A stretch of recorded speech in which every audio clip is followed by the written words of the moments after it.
www.qcrc.in என்ற இணையதளத்திற்காக news Tamil செய்தி அறிக்கையில் உங்களை சந்திப்பதில் பெருமகிழ்ச்சி அடைகிறோம். இன்று 11 மார்ச் 2009க்கான முக்கிய செய்திகளை தற்போது பார்க்கலாம். இன்று ஹோலி பண்டிகை இந்திய முழுவதும் கோலாகலமாக கொண்டாடப்பட்டதாகவும் ஒருவர் மீது ஒருவர் சாயம் பூசிக்கொண்டு மகிழ்ச்சி வெள்ளத்தில் ஆட்டம் ஆடியதாக தகவல்கள் வந்து கொண்டிருக்கின்றன. இதற்கிடையில் புதுடெல்லியில் பாரத பிரதமர் திரு மன்மோகன் சிங் அவர்கள் ஹோலி தீபத்தை ஏற்றி வைத்து கொண்டாடியதாக தகவல்கள் வந்து கொண்டிருக்கின்றன.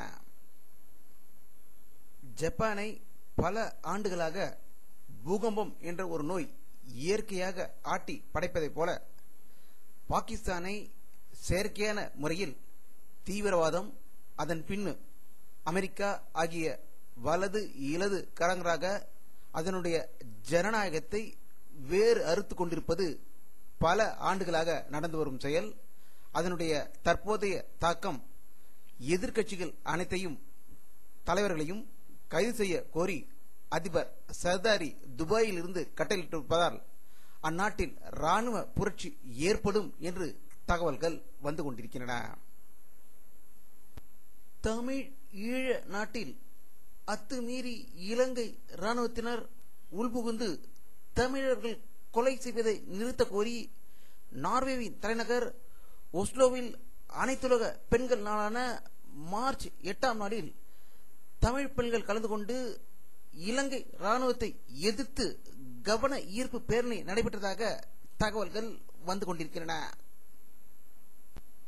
ஜெர்மன் நாட்டின் தென்மேற்கு பகுதியில் ஒரு பள்ளியில் முன்னாள் மாணவர் ஒருவர் துப்பாக்கி சூடு நடத்தியதில் 10 பேர் உயிர் இழந்ததாகவும் 9 பேர் பள்ளி மாணவர்கள் படுகாயம் அடைந்ததாக ஜெர்மனியிலிருந்து தகவல்கள் வந்து கொண்டிருக்கின்றன. திபேத் பூமியில் நரகமாக சீனா மாற்றி விட்டது என திபேத்தின் ஆன்மீக குரு தலாய் லாமா அவர்கள் குற்றஞ்சாட்டியிருக்கிறார். தம் நாடு கடந்த வாழ துவங்கியதன் 50ஆம் ஆண்டு நிறைவை ஒட்டி அவர் நிகழ்ச்சியில் உரையில் இந்த கடுமையான குற்றச்சாட்டினை சீனா மீது திணித்து இருப்பதாக தகவல்கள் வந்து கொண்டிருக்கின்றன. ஒரிசா சட்டப்பேரவையில் இன்று நடைபெற்ற நம்பிக்கை வாக்கெடுப்பில் நவீன் பட்நாயக் தலைமையிலான அரசு வெற்றி பெற்றதாகவும் கூச்சல் கடும் குழப்பத்திற்கு இடையே நடைபெற்ற குரல் வாக்கெடுப்பில் நவீன் பட்நாயக் அரசு வெற்றி பெற்றதாக தகவல்கள் வந்து வருகின்றன. இதற்கிடையில் ஒரு எம்எல்ஏ சபாநாயகர் மீது சேரை வீசி எரிந்ததாகவும் தகவல்கள் வந்து கொண்டிருக்கின்றன. இந்தியாவின் முன்னாள் பிரதமரும் தற்போது 3வது அணியை ஒருங்கிணைக்க ஆசைப்படும் திரு தேவகவுடா அவர்கள் பெங்களூரில் வெளியிட்டுள்ள செய்தியில், நாளை 3வது அணி மீண்டும் அதிகாரப்பூர்வமாக உருவாகுது என்றும் இதில் அதிமுக சார்பாக திரு ஓ பன்னீர்செல்வம் அவர்கள் கலந்து கொள்ள இருப்பதாகவும் தகவல்கள் வந்து கொண்டிருக்கின்றன. மேகாலய மாநிலத்தில் தேசியவாத காங்கிரஸ் கட்சி தலைமையிலான மேகாலய அரசு தன்னுடைய மெஜாரிட்டியை இழந்து உள்ளதாக ஷில்லாங்கிலிருந்து தகவல்கள் வந்து கொண்டிருக்கின்றன. இந்தியாவின் வடகிழக்கு மாநிலமான அசாமில் நடந்த போராட்டத்தின் போது நிர்வாணப்பட்டு தாக்கப்பட்ட மலைவாசி பெண் ஒருவர் அங்கு நடக்கும் நாடாளுமன்ற தேர்தலில் போட்டியிட போவதாக தெரிவித்திருக்கிறார். இந்த போராட்டம் 2007ஆம் ஆண்டு அசாம் தலைநகர் கவுஹாத்தியில் நடந்த இந்த போராட்டத்தில் அவர் கலந்து கொண்ட போது உள்ளூர் வாசிகளால் அவர் நிர்வாணப்படுத்தப்பட்டு தாக்கப்பட்டார் என்பது குறிப்பிடத்தக்கது. மதிமுகவில் அதிருப்தியுடன் உள்ள அக்கட்சியின் அவை தலைவர் திரு கண்ணப்பன் அவர்கள் இன்று பொள்ளாச்சி அருகே உள்ள தனது பண்ணை வீட்டில் தனது ஆதரவாளர்களுடன் தீவிர ஆலோசனைக்கு பிறகு மதிமுக பதவியிலிருந்து விலகுவதாகவும் அடிப்படை உறுப்பினர் பதவியிலிருந்தும் விலகுவதாகவும் சட்டசபை எம்எல்ஏ பதவியிலிருந்தும் விலகுவதாக கூறியிருப்பதால் தமிழகத்தில் பெரும் பரபரப்பு ஏற்பட்டுள்ளது.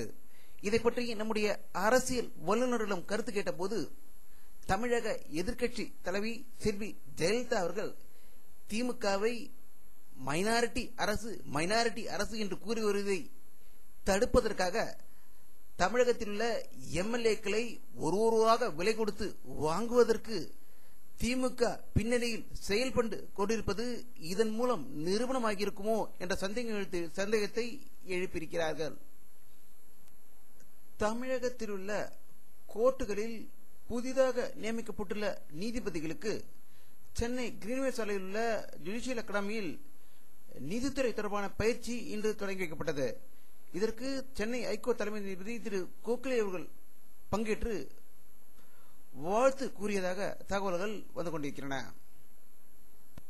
நியூசிலாந்தில் இந்தியாவிற்கும் நியூசிலாந்திற்கும் நடைபெறும் கிரிக்கெட் போட்டியில் 3வது ஒருநாள் ஆட்டத்தில் இந்தியா அமோக வெற்றி பெற்றதால் 5 நாள் ஒருநாள் போட்டியை இந்தியா மாபெரும் வெற்றி பெற்று அதனுடைய போட்டி கோப்பையை தக்க வைத்துக் கொண்டதாக தகவல்கள் வந்து கொண்டிருக்கின்றன.